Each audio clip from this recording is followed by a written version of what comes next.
నమస్కారం అండి, బాగున్నారా? ఏంటి ఎలా వచ్చారు? చాలా మంచిది.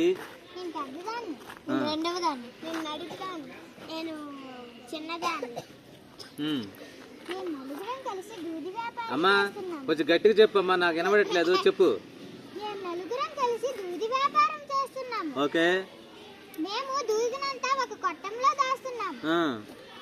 కొట్టంలోకి ఎలుకలు దూరి దూదిని నాశనం చేసేస్తాయని మేము ఒక పిల్లిని కూడా పెంచుకున్నాం. ఓ ఇదేనా పిల్లి?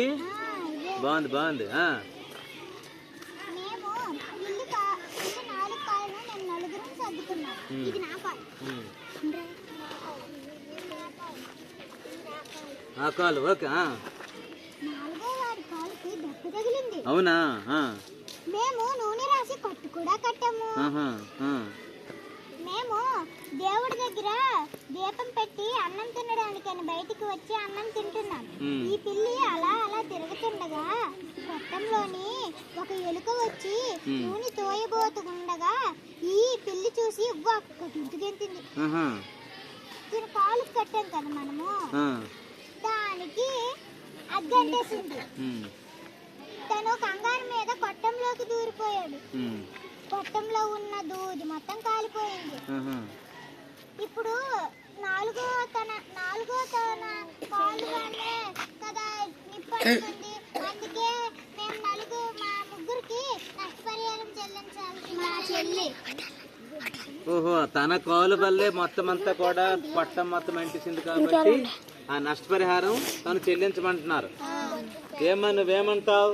తగలబడిపోయిన దూదిలో నా వాటా కూడా ఉంది కదా. అవును, తగలబడిపోయిన దూదిలో తన వాటా కూడా ఉంది కదా. అయితే నా దగ్గర డబ్బు కూడా లేదు. నాకు మరి నష్టపరిహారం ఎవరు చెల్లిస్తారు? అవును, మీకు నష్టపరిహారం తనకిమ్మంటున్నారు. తన నష్టపరిహారం ఎవరు చెల్లిస్తారని అడుగుతుంది మీ చెల్లి. నిజమే కదా? మీరేంటంటారు? అయితే నేనంటాను,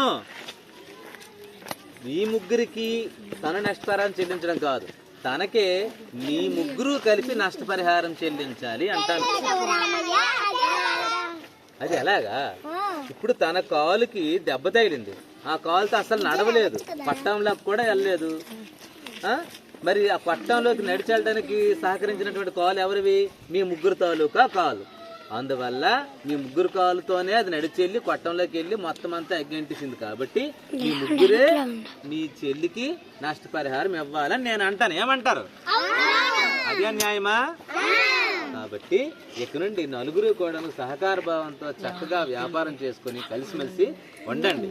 అందరూ కలిపి లాభ నష్టాలు పంచుకోండి. ఓకేనా?